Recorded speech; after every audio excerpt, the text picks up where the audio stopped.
ए ईमान वालो, इस्लाम में दाखिल होना तो पूरे के पूरे दाखिल होना, यानी अधूरे नहीं।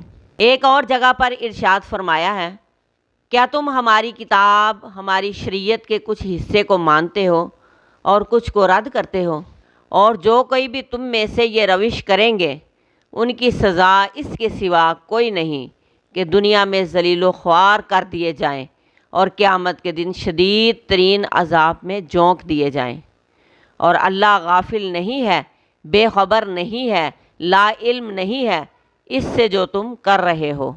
यानी दीन का वो हिस्सा जो मन को बाया और आसान समझा वो इख्तियार कर लिया, उस पर अमल कर लिया, और जो मुश्किल लगा और मन को ना बाया उसको छोड़ दिया, उस पर अमल ना किया।